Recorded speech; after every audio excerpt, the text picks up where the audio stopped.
I went to see two things recently out of a sense of curiosity, but not at all hopeful that I was going to enjoy them, because the subject matter was putting me off. But in both cases, I was surprised and delighted to the extent that I felt that almost something miraculous had happened. And there is something of a miracle about both these productions.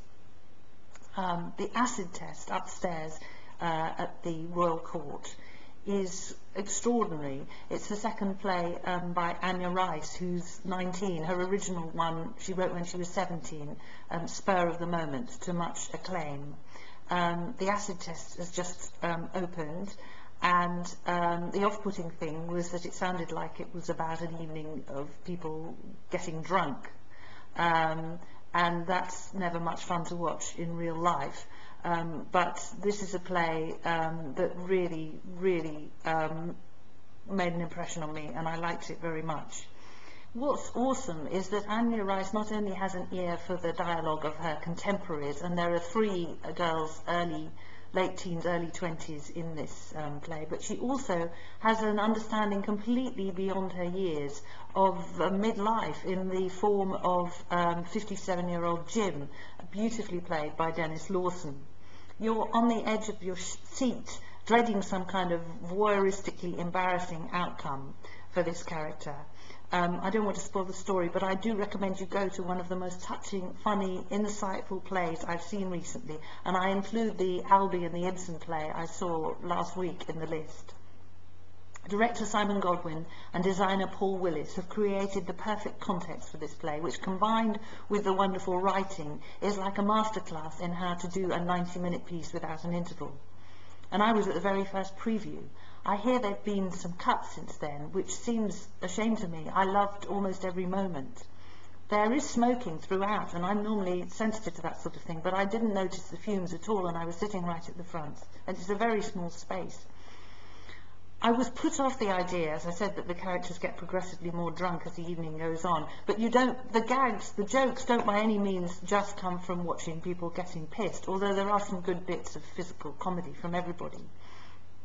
There is truth and humanity in the relationships, and a real contemporary exploration of what constitutes self-esteem, independence, emotional investment and commitment. While some might find the conclusion a bit trite, I found it heart-achingly honest. Vanessa Kirby, Phoebe Fox and Lydia Wilson create these roles with utter precision. Their performances are breathtakingly brilliant, and the whole evening left me humbled. Yes, there was the excitement of seeing a brand new play performed for the very first time, the writer and the director just sitting a few feet away. I went in expecting not much, but I came away astonished, and I hope everyone who sees it feels the same.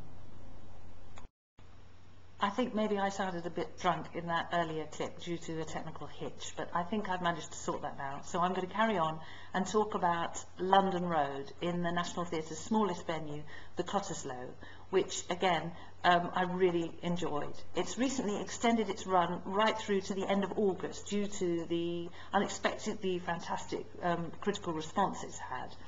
And it's really very unusual. There's nothing quite like it at all. Alecky Blythe, the writer, collects verbatim accounts from ordinary people, and in 2006 she went to Ipswich and interviewed people living in London Road, the area in which various prostitutes had gone missing, and it was subsequently discovered that they'd been murdered, and there was a police investigation and a lot of media attention.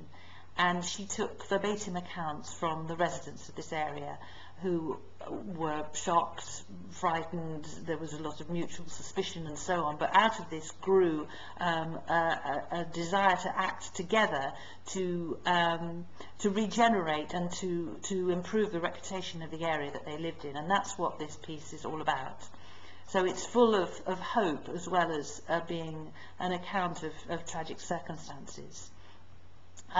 The way Alecky Blythe had worked before was to collect these accounts from people, whatever it was that she was focusing on. And in previous plays, she's actually asked actors to listen to recordings of the accounts on stage and to speak the words they're hearing. And the actors haven't even learnt the words. They've just been the medium by which the people were putting their ideas and thoughts across, absolutely verbatim, pauses and ums and ahs and all. And she was paired up at a National Theatre workshop with a composer called Adam Cork. And according to the programme notes, initially they didn't see how this collaboration could work, but they have made it work beautifully. The idea of this verbatim theatre came originally from an American actress called Anne Devere Smith, who's pioneered this sort of work. And the phrase she uses to talk about the way people speak, is organic poetry. And by setting this organic poetry to percussion, woodwind, guitar and keyboard, Adam Cork has created something that is really faithful to the cadences of the original speech.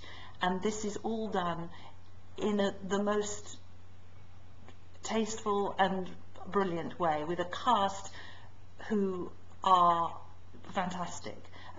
They are incredibly accomplished, but it's a tribute to them that I didn't recognise any of them from previous productions I've seen them in, because of their incredible believability as these ordinary people. And absolute standouts for me were Michael Schaefer and Nicola Sloan, but the whole cast are fantastic in performances that hardly ever go over into caricature.